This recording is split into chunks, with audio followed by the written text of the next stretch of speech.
ओ मेरे देश के वीरों जागो, अब तो जाग जाओ। वेलकम टू माय चैनल दिमागी लाल जी के। दिमागी लाल जी के चैनल में आपका स्वागत है। मैं मणिकांत कौर फिर से नया टॉपिक लेकर आ चुका हूं आपके पास। आज हम देखेंगे नया टॉपिक, और नया टॉपिक क्या हमारा? Periodic table. अब आप ये सोच रहे हो ये क्या है, इसे कैसे समझेंगे? अरे इसे ही तो समझना है, और आप तो देश के वीर हो, आप तो समझोगे ही समझोगे।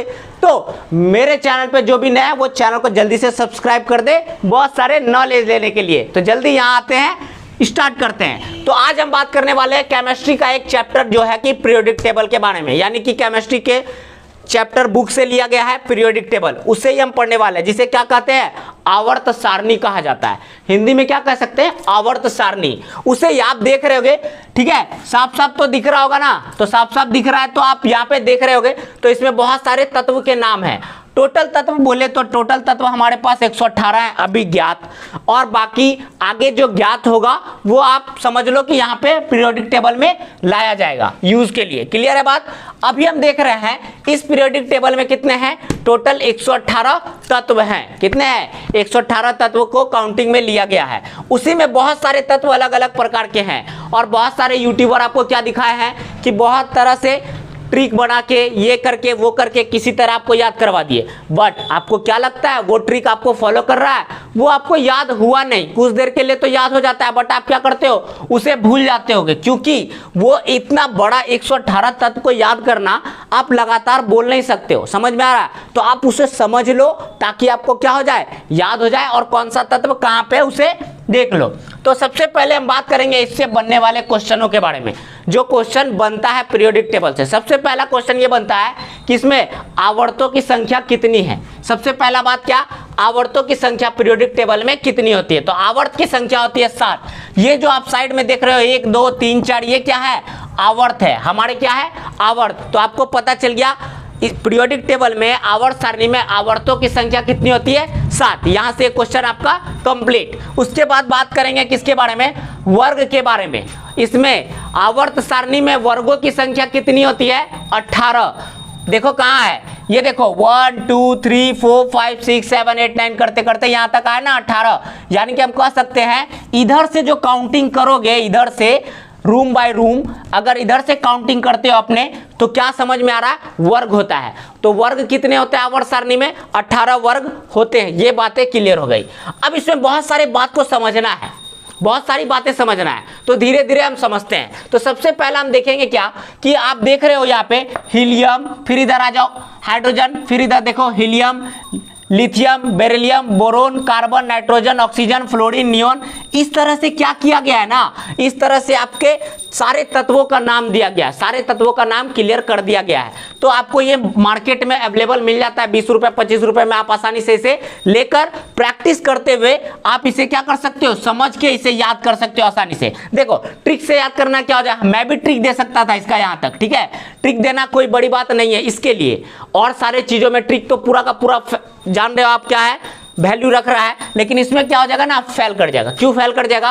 क्योंकि आप लगातार यहां से 118 तत्व तक नहीं जा सकते हो। इसीलिए मैं इसका ट्रिक नहीं दे रहा हूं, आपको समझाने की कोशिश कर रहा हूं, ताकि आप इसे लाइन बाय लाइन तरीके से समझ के उसे अपने जीवन में, यानी कि आपका एग्जाम में प्रयोग कर सकते हो। जैसे क्वेश्चन पूछ देता है क्या कि बोरोन का परमाणु संख्या कितना है, कार्बन का परमाणु संख्या, फिर स्कैंडियम का परमाणु संख्या, कॉपर का, जिंक का, सोना का, ठीक है, ये सारी चीजों का परमाणु संख्या पूछ देता है, और लगातार आपको याद होता नहीं है। तो लगातार याद करने के लिए आप इस पीरियोडिक टेबल को बार बार रीडिंग दोगे, बार बार समझोगे ना, तो आपको आसानी से ये याद हो जाएगा और समझ में भी आ जाएगा क्लियर।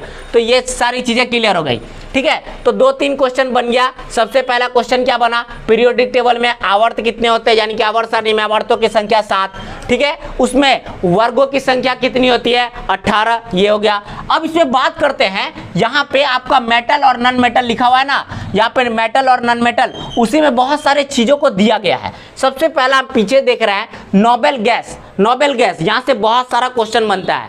यानी कि इसमें कलर दिखाया गया, उस कलर को देखेंगे तो आप उपवर्ग कितने, वर्ग 18 में देखो, वर्ग 18 में आपको दिख जाएगा क्या है, ये नोबेल गैस। क्लियर है? नोबेल गैस आपको वर्ग 18 में दिखेगा, जो कि बहुत महत्वपूर्ण है। देखो यहाँ पे दिखा रहा helium, neon, argon, xenon, radon, krypton, ठीक है, ऐसे helium, neon, argon, krypton, xenon, radon, ये सारे तत्व जो हैं ये क्या है? हैलोजन गैस, नहीं सॉरी हैलोजन गैस नहीं, नोबेल गैस। हैलोजन गैस दूसरा हो जाएगा नोबेल गैस, यानी कि निष्क्रिय गैस। ये ऐसे गैस है जो क्या करते हैं, ऐसे तत्व है जो क्या किसी भी अभिक्रिया में भाग नहीं लेते। ये निष्क्रिय गैस, इसे निष्क्रिय गैस कहा जाता है। तो किसी भी अभिक्रिया में भाग नहीं लेते। यहां से भी एक क्वेश्चन बनना है, कौन कौन सा? Helium, neon, argon, krypton, xenon, radon, ठीक है। कितने हो गए? 1 2 3 4 5 6, यानी कि हमारे पास टोटल कितने हैं नोबेल गैस? 6 प्रकार के नोबेल गैस। कितने हैं? 6 प्रकार के नोबेल गैस है। क्लियर? उसी में आ जाओ, हैलोजन गैस के बारे में बात करो। हैलोजन गैस, तो नोबेल गैस में एक क्वेश्चन और बनता है, नोबेल गैस कहाँ होगा, वर्ग कितना में होगा, ये क्वेश्चन आता है। तो नोबेल गैस आपका 18 वर्ग में आता है, वर्ग 18 में नोबेल गैस आता है। उसी तरह आप आ जाइए हैलोजन गैस के बारे में।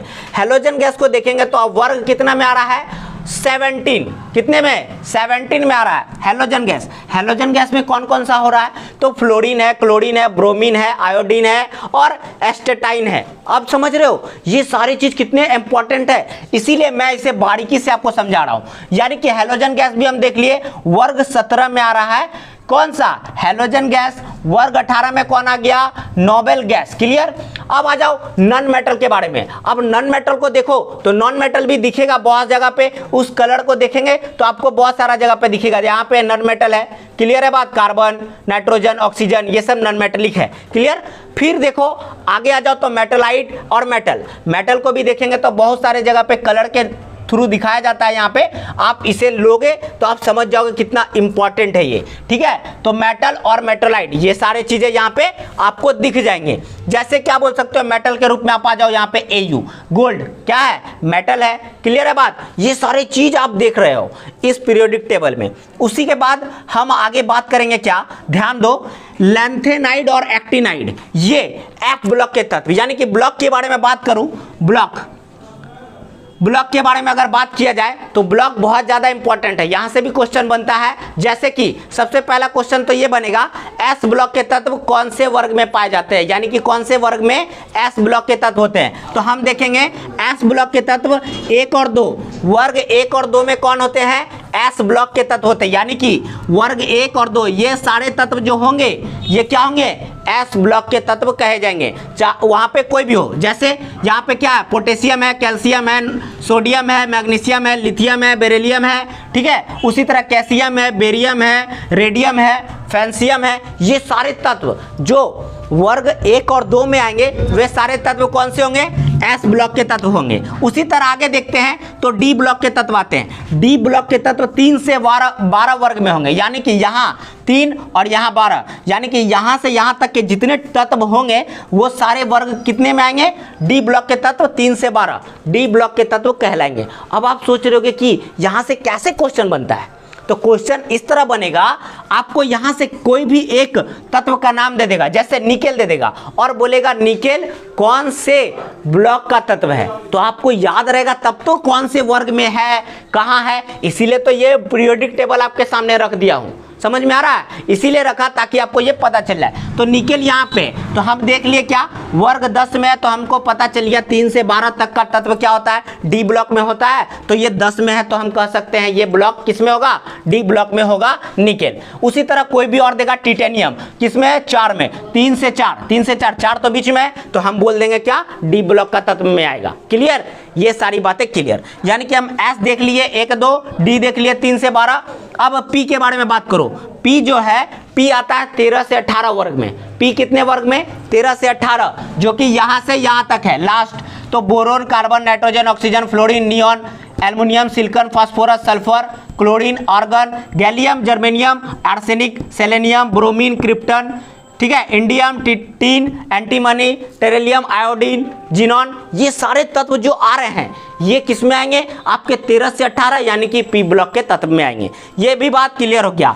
अब हम आते हैं लैंथेनाइड और एक्टिनाइड के बारे में। तो लैंथेनाइड और एक्टिनाइड एफ ब्लॉक के तत्व कहे जाते हैं। कौन से ब्लॉक के तत्व?